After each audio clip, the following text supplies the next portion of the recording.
Welcome to Outbound Labs by Predictable Revenue, where we share the results of our prospecting experiments, what we learned along the way, and what it means for your team.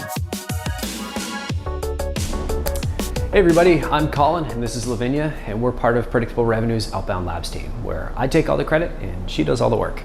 Today we're actually kicking off our second theme, where we're talking about how to increase your reply rates. Our first theme really focused on deliverability and all the different variables that go into it. So if you haven't checked that out, and you're struggling and you think all your emails might not be getting delivered, go check that out first and then jump in here. The theme for this month, we're really talking about how to get more out of the emails that you're already sending. And it's not just about emails. Today, actually, we're talking about LinkedIn, and specifically how to reach prospects using LinkedIn, not using InMails, using a method that I can't say we designed it, that we utilized, where you essentially add the prospect, wait until they accept the invitation, and then shoot them a message. One of the things that I really like about this is that we're not actually touching email. In the past, I'm sure if you've read Predictable Revenue, you know we're big fans of email. The whole cold calling 2.0 and cold calling dead thing is, it was a way to sell books, but really at the end of the day, the whole methodology is about a way to reach new prospects. So what we're really focusing on is, for this specific week, is LinkedIn. We're not doing any email, we're not doing any phone calls, because we wanted to really isolate that one variable, right? So it's a different channel. The approach is we're looking to find a similarity between the profiles and then reach out with like a knowledge share. So we're not going in with a hard ask, hey, let's book some time, let's book a meeting, etc. It's more of a, hey, I noticed you're in this space, I found this interesting piece of content, and then leaving it there. Lavinia's going to tell you a little bit more of the details. Really, obviously, at the end of the day, our goal is to book some meetings from this. We want to see a really good response rate, and I'm hoping that we're going to see a ton of meetings coming out of this, but pressure's on Lavinia, because I'm just here to record the videos. She actually has ran all the experiments. So why don't you tell us what you did? So with all good campaigns, a lot of the preparation and the success comes from starting with a really great list. So when we were building the lists for our LinkedIn campaigns, we were making sure we were targeting exactly the right personas, exactly the right titles, and they were in exactly the right kind of companies that we wanted to be reaching out to. That could be anything from industry to revenue size to employee size.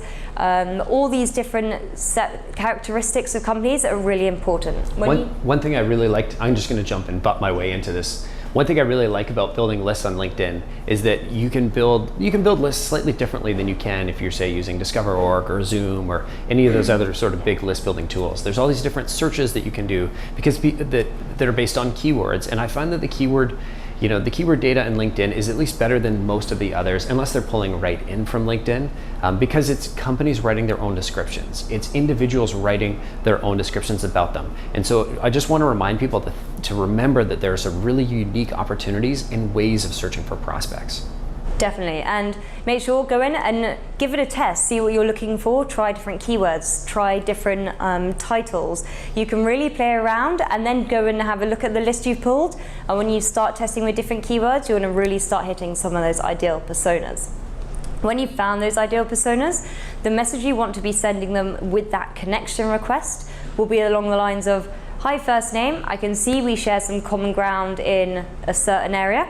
I've been working with other companies just like yours to help them advance in this area, push new initiatives throughout the company, and really help them increase results. And then the crucial part of this messaging is the ask. The ask at the end is, do you have a few moments would you be open to connecting and sharing some ideas around this area?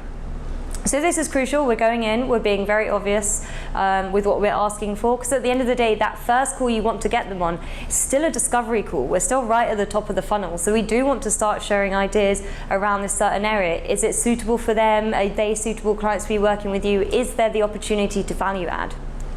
So we send that out with the connection request. As soon as they accept that, they're then put into the follow-up side of things. And we normally lead the follow-up a few hours after they've accepted. And then we just send a simple bumper saying, thanks for accepting, would you be open to sharing a few ideas? And there were some clients that even had 100% of booked meetings off of this first follow-up. Of course, that's not always the case, so we do put in one more follow-up, and this is just normally an article or some content to share with them to add value. It's something we have to be very conscious of, that we are still asking for them to jump on a call. We are still asking for their time. They have accepted, so they have shown some willing and interest in your connection. So what we can do next is just share an article, share something that's relevant. We've also found that sharing third-party content is the most effective. It doesn't show any kind of motive. There are so many reports out there from industry reports that are always really relevant and just helps the prospect get a bit more insight into what you're talking about, into that area of expertise that you have. I think it also shows that you're not super dogmatic about just trying to push your own content, right? I think especially if it's there's just more legitimacy if it's a third-party piece of information. Like if I think back to, one of the reasons why predictable revenue grew so quickly, there's an article by David Skock on the 4 Entrepreneurs blog, and he wrote this amazing article called Why Salespeople Shouldn't Prospect. And I think that was one of the top traffic drivers for predictable revenue in the early days. And so it really helped sell a lot of books. It really helped push the methodology forward. It really got the word out. And I think one of the reasons why it was a super effective sales tool for us is because it wasn't like it's myself and Aaron, the guy that wrote the book, and his co-founder sitting there saying, hey, this is dogma. It's got a third party's name and brand associated with it, which I think just adds a little bit more credibility. Exactly. So, as with all our experiments, we set up these campaigns across multiple clients, and we let them run, and we let the results come in. As always as well, we like to keep that sample size big enough that we can draw these conclusions with confidence. So we were always sending to at least 1,000 prospects to see what the outcome was.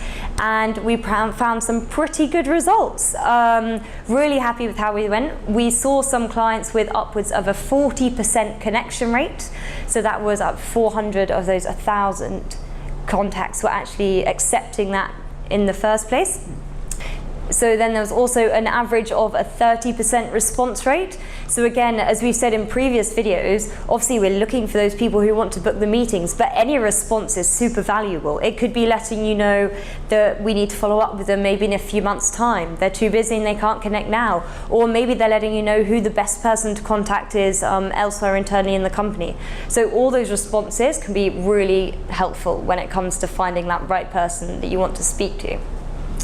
And some of the great stats we had were some of our clients were getting a 4% booked meeting rate off of these first messages.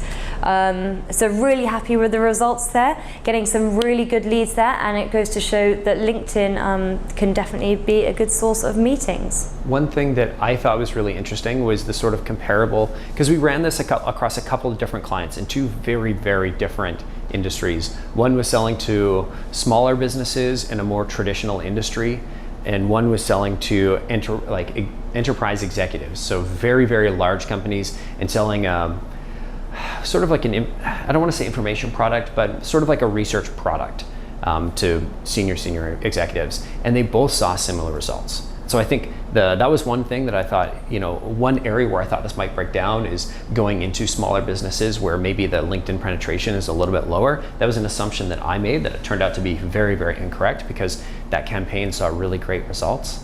The other really interesting thing that I noticed was that we split testes and we ran them alongside an email campaign. And we did this across multiple clients, not just the 2 that I'm sort of thinking about here. And what we noticed was that if the email campaign wasn't doing very well, the email only campaign, if that wasn't doing very well, the LinkedIn campaign was going to share the similar results. This isn't a case where if your email campaign or your phone campaign or whatever it is isn't doing a very good job, that you're going to all of a sudden come in and the LinkedIn campaign is going to kill it for you, right? You've got to have that targeting absolutely dialed. You've got to have your messaging dialed. And if you do, LinkedIn is going to be a multiplier for you. One of the things that I think we're going to test later on down, and we've got some tests running already, so we don't have the data yet, but these are going to take a little bit longer, is sort of like the multi-step cadences, the things that you see SalesLoft and Outreach talking about, and they've got some really good data out, and so we're going to put that to the test and see if we can replicate their results. Wait, before you go, we have an appendix or addendum, I guess depending on how you want to look at this. We just finished recording that episode, and Lavinia was mentioning that we had some really exciting results that we didn't share. And I thought it was super important because it's a really challenging vertical to go into. And it's one selling into the sort of DevOps space, into the engineers, where in the past, I don't know if you've sold to this group before, but they tend to have lower than average, or like well below average email response rates. and it's nearly impossible to get them on the phone. The only way, I've talked to a couple people, and the way that they say to get them on the phone is just to make sure you're making $1,000 a day, which really isn't humanly possible. And so I was really excited by the results that Lavinia just shared. It was a technical product selling into a technical audience, which traditionally I'd have been a little bit worried about, but these guys are seeing really great results, so we thought we'd jump in and share. Exactly. So we're reaching out with this LinkedIn knowledge share approach to those in the data science space, your data scientists, your DevOps, the people who are looking at the big data analytics. And we're in the first few months booking upwards of 15 meetings a month. And that's month 2, right? Yeah. And that is, I'm sure, I don't need to tell any of you who have tried to prospect into this space, it's a tough gig. Getting them interested and is one thing, getting on the phone is another. So if you are looking into that space, if you are trying to break in there, give this a go. I'd love to hear your results and see how it worked for you, because it's really hugely changed outlook on targeting those more difficult to reach prospects. Yeah. Right on. Cool. Well, nice. Thanks everybody. And Thanks. We'll see you next week.